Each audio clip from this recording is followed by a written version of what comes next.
오늘 여러분과 함께 나눌 이야기는 한 불행한 제사장의 이야기입니다. 사무엘에게 자기 자신의 제사장 권한을 모두 넘겨주게 되고 또 마땅히 자기 자신의 아들들이 제사장을 이어가야 함에도 불구하고 자기 자신의 아들들이 죽는 모습을 보고 듣게 되고 자기 자신도 결국은 처참하게 죽음을 당하게 되는 늙은 엘리라고 하는 제사장의 이야기입니다. 오늘 저는 여러분과 함께 한 불행한 제사장이며 또 사사였던 엘리의 삶과 그리고 그의 실패에 대해서 함께 생각해 보려고 합니다. 제가 지속적으로 여러분에게 말씀을 드려왔습니다. 우리가 코로나19로 인하여서 예배당을 나가게 되었지만 돌아올 때에는 새로운 모습으로 우리가 돌아와서 하나님께 예배를 드리자라고 하는 그런 제안을 또 권면을 계속 드려왔습니다. 오늘도 그 내용의 또 다른 한 줄기라고 말씀드릴 수 있겠습니다. 오늘은 특별히 엘리 제사장과 관련된 내용이기 때문에 우리 믿는 사람들뿐만 아니라 특별히 지도자들, 저를 포함한 교회의 모든 지도자들이 유념해야 할 것이 무엇일까? 그리고 우리가 어떤 모습을 조금 변화를 받고 새로운 모습으로 교회에 나와야 할 것인가에 대해서 한번 생각해 보려고 합니다. 하나님께서 엘리의 삶을 통해서 우리에게 말씀하시는 그 음성을 우리 모두가 들을 수 있었으면 좋겠습니다. 먼저 엘리 제사장의 마지막 장면을 한번 살펴보겠습니다. 어떻게 그가 마지막을 맞이했는지 사무엘상 4장 17절 이후는 이렇게 말씀하고 있습니다. 소식을 전하는 그 사람이 대답하였다. 이스라엘 백성은 블레셋 사람 앞에서 도망쳤고 백성 가운데는 죽은 사람이 매우 많습니다. 제사장님의 두 아들 홈니와 비느하스도 전사하였고 하나님의 궤는 빼앗겼습니다. 그가 하나님의 궤에 대한 소식을 전할 때에 엘리는 앉아있던 의자에서 뒤로 넘어져 문 곁으로 쓰러져서 목이 부러져 죽었다. 늙은 데다가 몸까지 무거웠기 때문이다. 그는 40해 동안 이스라엘의 사사로 있었다.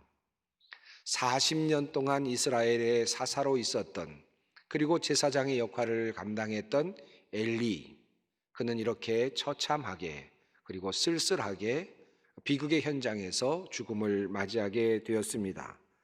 블레셋 군대가 쳐들어왔을 때 이스라엘 군대 사상자 수가, 죽은 사람의 수가 약 3만 명이 되었다라고 성경은 우리들에게 알려주고 있습니다.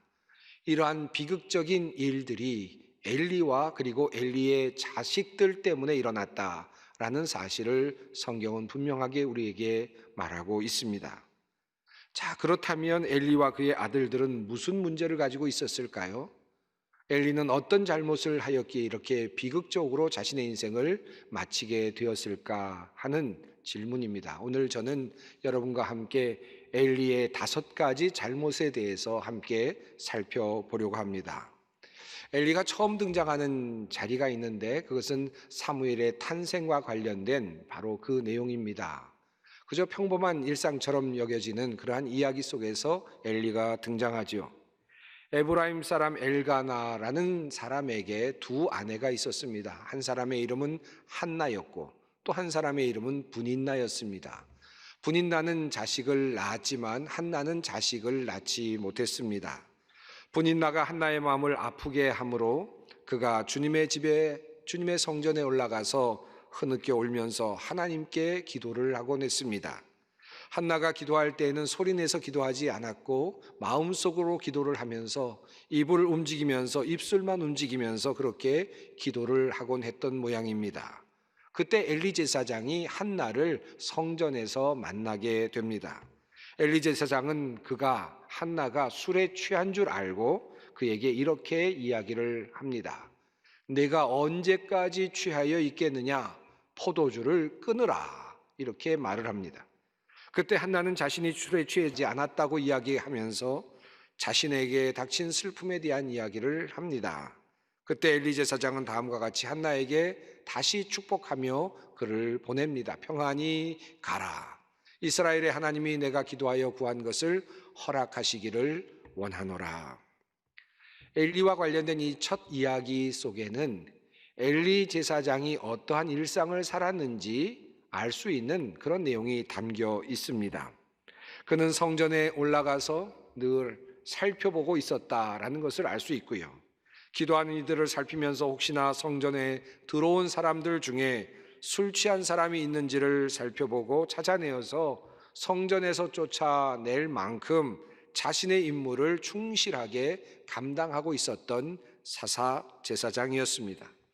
또한 제사장으로서 바로 평안히 가라, 내가 하나님께 기도한 모든 것을 들어주시기를 원하노라 하면서 그렇게 자신의 축복의 책무를 잘 감당하고 있었던 제사장이기도 하였습니다. 다시 말하면 성전을 잘 관리하고 또 자신의 책무인 축복하고 강복하는 자신의 사역을 감당해내고 있었던 그런 일상을 살고 있었던 엘리였다라는 말씀이죠. 그런데 저는 이 엘리의 이야기, 이 이야기 속에서 한 가지 문제를 찾게 되었습니다. 한 가지 사실이 마음에 걸렸습니다. 엘리 제사장은 한나가 절망과 한탄을 가지고 하나님께 나와서 기도하는 모습을 보았습니다. 그의 마음, 그의 아픈 상황을 보았습니다. 그럼에도 불구하고 그는 그 아픔에 다가가지 못하지요. 도리어 그는 윤리적으로 접근합니다. 언제까지 술에 취해 있겠느냐?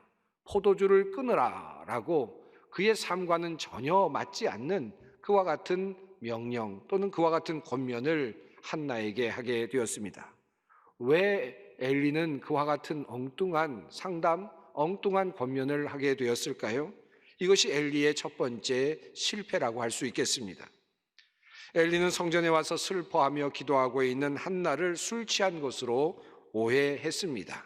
그만큼 성도에 대한, 이웃에 대한 공감의 능력이 떨어졌다라는 것입니다. 포도주를 끊으라는 명령은 성전을 혼란 없이 지키려고 하는 충성된 마음일 수는 있었을 것입니다.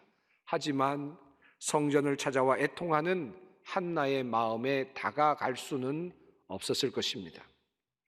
교회 생활을 하다 보면 특별히 직분자들에게 이런 일들이 일어납니다. 처음에 교회에 나오는 일, 또 교회에서 봉사를 할 때는 먼저 사람이 보입니다. 사람들의 아픔이 보이죠.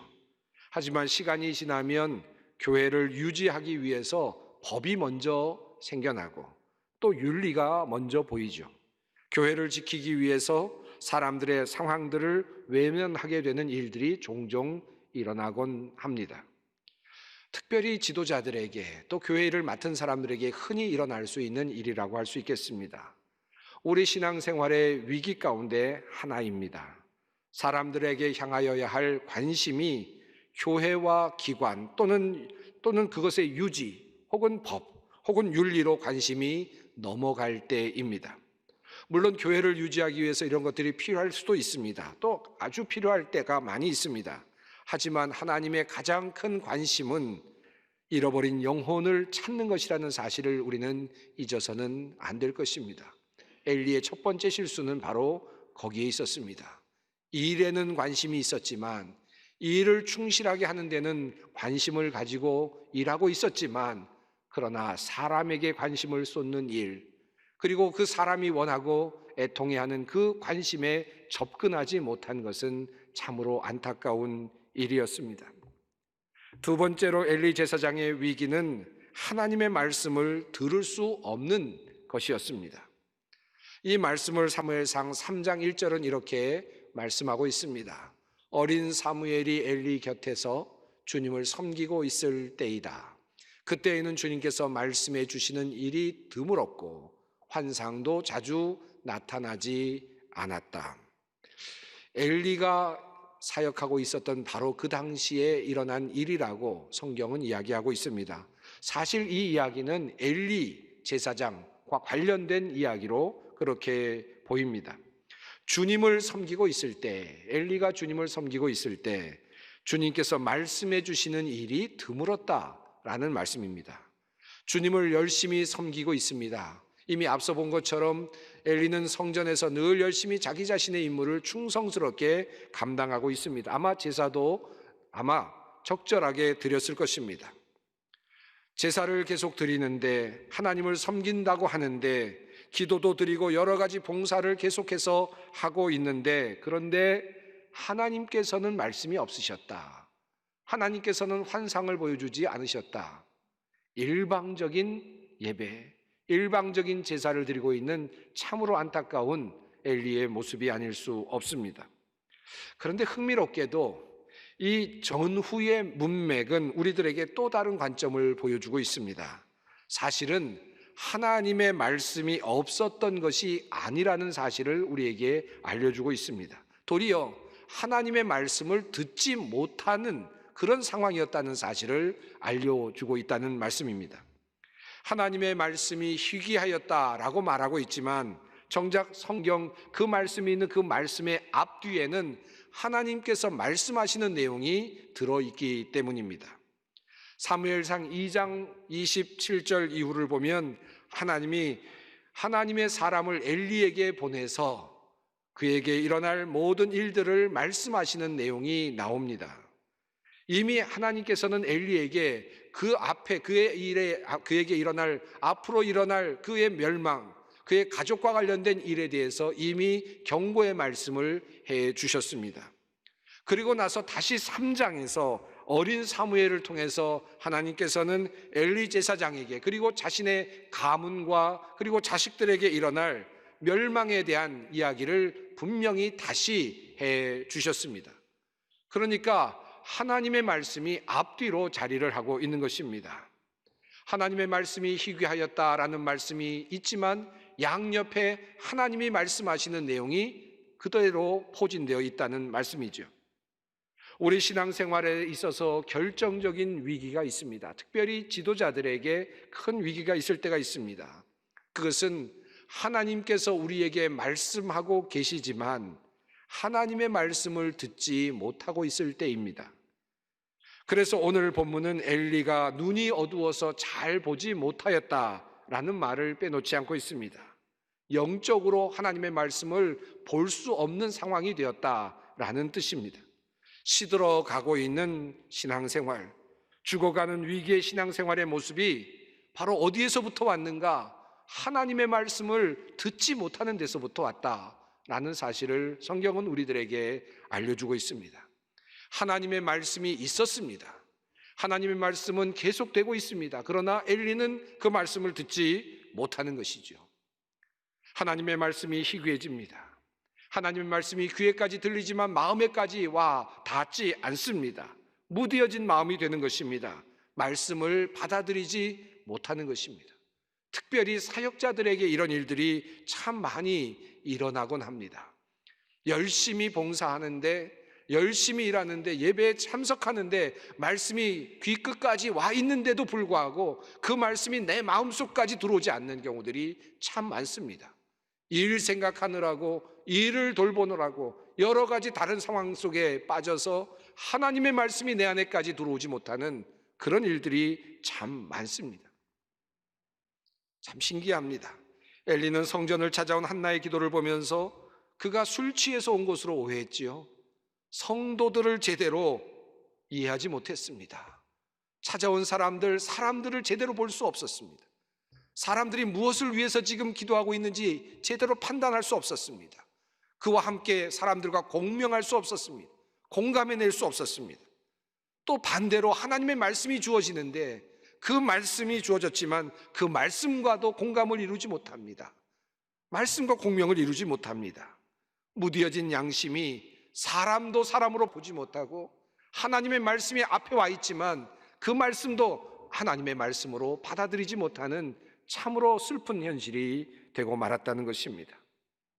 세 번째로 엘리의 잘못은 자기 자신이 지식으로는 하나님에 대하여 많이 알고 있었지만 그의 삶 속에서 역사하시는 하나님을 경험하지 못했다는 데 있습니다. 오늘의 이 본문이 흘러가는 이야기 중에 이런 내용이 나옵니다. 사무엘이 하나님의 음성을 듣고, 사무엘아 부르시는 음성을 듣고 하나님이 부르시는 줄을 모르고 엘리에게 찾아가서 저를 부르셨습니까? 라고 묻는 장면이 나옵니다. 그때마다 엘리는 부르지 않았다고 이야기하죠. 3번을 반복합니다. 3번을 반복한 후에 엘리는 그 음성이 하나님의 음성이라는 것을 알았습니다. 그의 신학적인 지식이, 경험이 그것을 알도록 만들어 주었을 것입니다. 그래서 엘리는 사무엘에게 조언을 해줍니다. 9절 말씀입니다. 엘리가 사무엘에게 이르되 가서 누웠다가 그가 너를 부르시거든 내가 말하기를 여호와여 말씀하옵소서 주의 종이 듣겠나이다 하라 하니 이에 사무엘이 가서 자기 처소에 누우니라. 사무엘에게 엘리는 좋은 신앙적인 조언을 해줄 만큼 해박한 지식을 가지고 있었습니다. 하나님이 어떤 분이신지, 어떻게 행동하시는 분이신지, 하나님께서 이렇게 행동하실 때 어떻게 응답하면 되는지 자세하게 알고 있었고 그것을 사무엘에게 알려줄 수 있는 정도의 능력을 가지고 있었죠. 그러나 실제적으로 엘리가 하나님을 만난 경험이 없었던 것으로 보입니다. 그런 장면이 성경에 나타나지 않습니다. 종종 교회 생활을 하다 보면 신앙생활에 대해서 훈수를 둘 수 있는 그런 경지에 이를 때가 꽤 있습니다.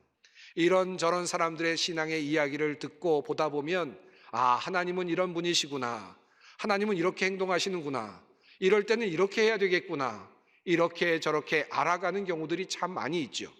그러다 보면 지도자도 되고 또 나름대로 교회에서 봉사하는 그런 위치에 있을 때도 참 많습니다. 그런데 실제적으로는 그의 삶 속에서 하나님을 만나는 경험을 하지 못하는 그런 안타까운 경우들이 참 많이 있습니다.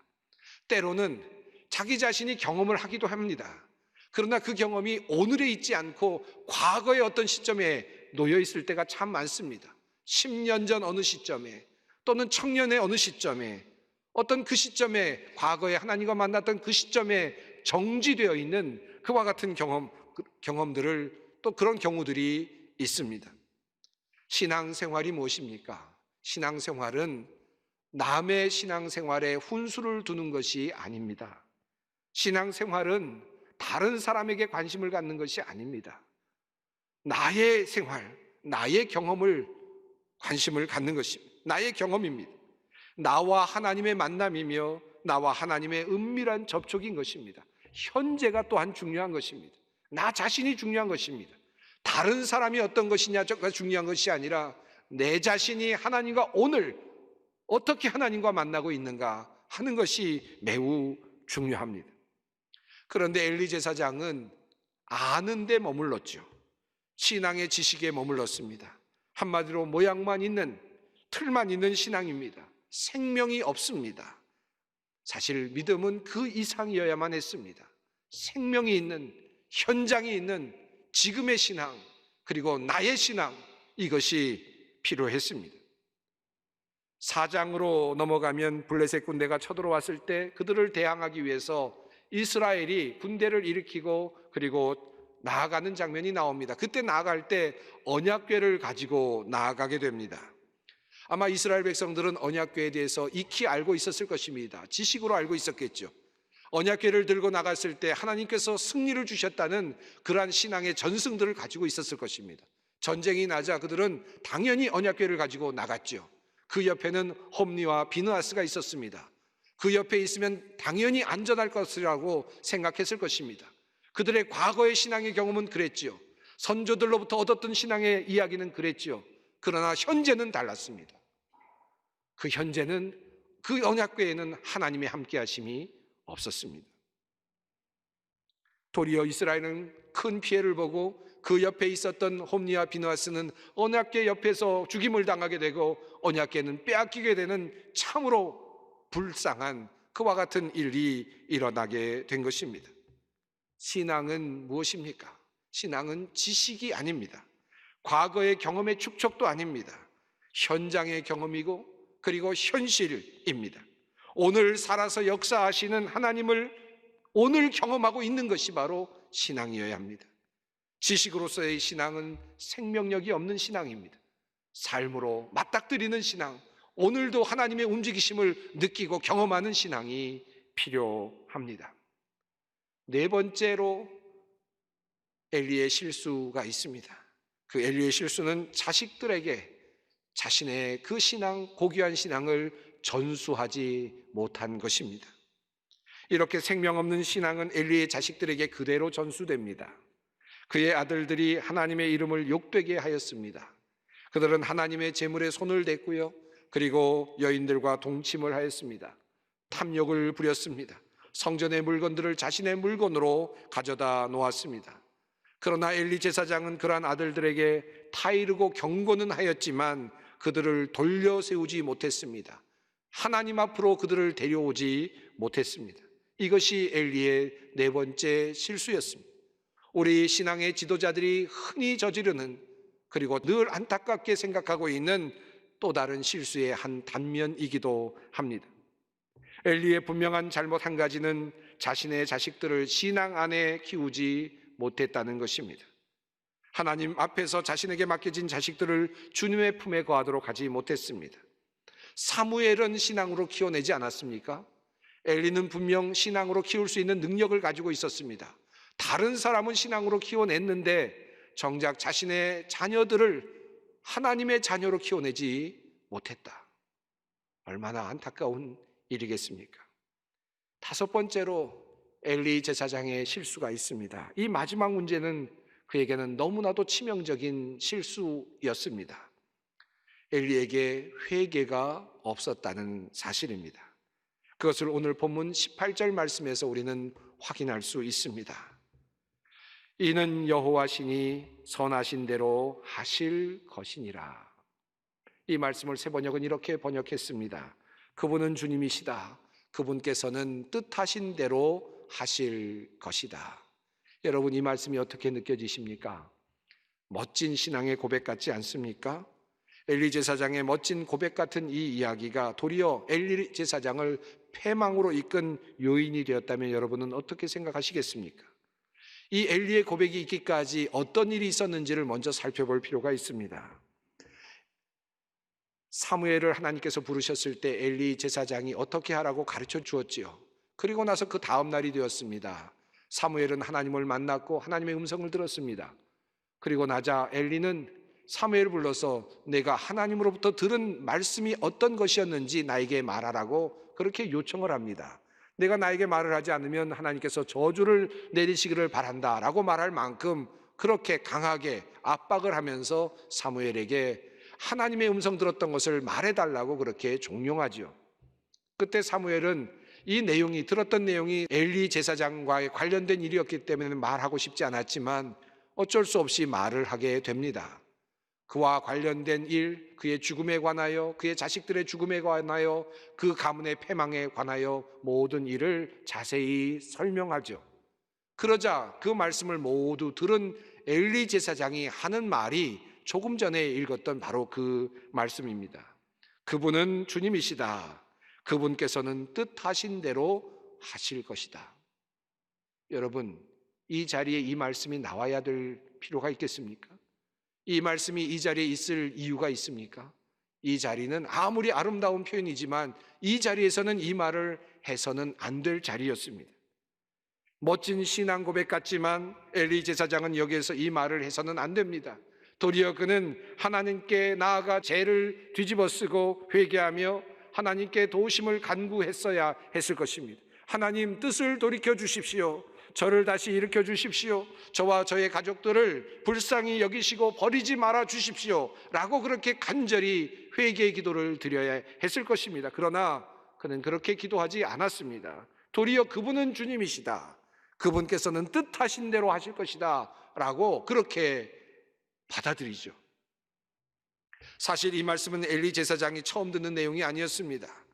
이미 하나님은 사자를 보내셔서 엘리에게 직접 이 사실을 알려주셨습니다. 2장에 나오는 내용입니다. 그러나 이 이야기를 들은 후에 엘리 제사장의 반응은 2장에 나타나지 않습니다. 아마도 엘리는 같은 마음을 가졌는지 모릅니다. 이 말씀을 듣고는 그분은 주님이시니 그분께서 뜻하신 대로 하실 것이 아니냐라고 그렇게 생각했을지 모릅니다. 그러나 하나님께서는 다시 사무엘을 부르셔서 사무엘에게 다시 그 말씀을 해주시죠. 그래서 엘리에게 다시 그 말씀이 들려지도록 해주셨습니다. 하지만 여전히 엘리는 회개하지 않습니다. 받아들이죠. 그분은 주님이시다. 그분께서는 뜻하신 대로 하실 것이다. 가장 고상한 것 같지만 불신앙입니다. 고상한 신앙 같지만 불신앙인 것입니다.